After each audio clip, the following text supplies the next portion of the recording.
Chicago visual artist Hebrew Brantley had already made a name for himself with in-demand works around original characters including Flyboy and Lil Mama, collected by art lovers around the world, when last year he jumped at the chance to expand his comics, anime and pop culture-inspired storytelling.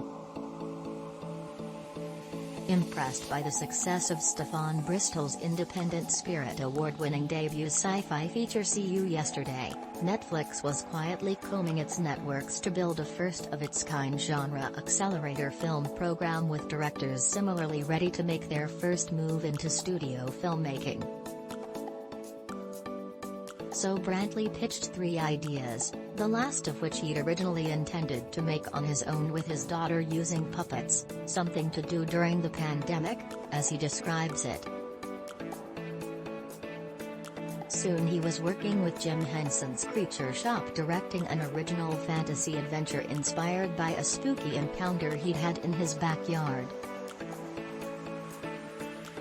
Bursting with action, thrills and new creatures brought to life from Brantley's expansive imagination with VFX and practical effects, Iraq stars Jasmine Cephas Jones, Blindspotting, and Genesis White in a larger-than-life modern fable, co-written by Henry G. M. Jones, about a clever young girl. It's one of 3 short films that premiered globally on February 17, as part of Netflix's inaugural Emerging Filmmaker Initiative, spotlighting marquee genre directors in the making.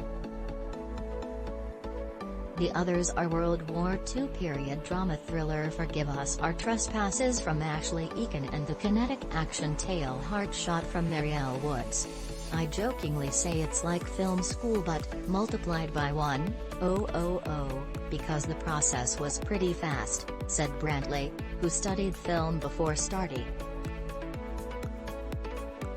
To him, Iraq's, shot over 5 days last summer in Altadena, was valuable prep for directing his eventual first feature.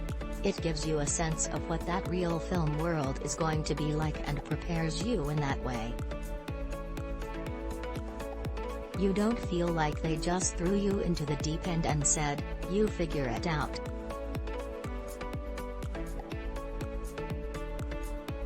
Lending support to Brantley as a mentor in the post-production process was Men in Black director Barry Sonnenfeld, who was the showrunner for 3 seasons of Netflix's A Series of Unfortunate Events and was already a fan of Brantley's work. To give emerging filmmakers the ability and budget he offered feedback on balancing tone and tension in what he considers the most difficult genre, action-adventure comedy, which he says Brantley pulled off quite nicely. "I think he could direct any big-budget film he wanted to." To most early career filmmakers, jumping into the director's chair with a full arsenal of studio resources and support from development through casting, production, post-production and marketing is a rare and coveted opportunity.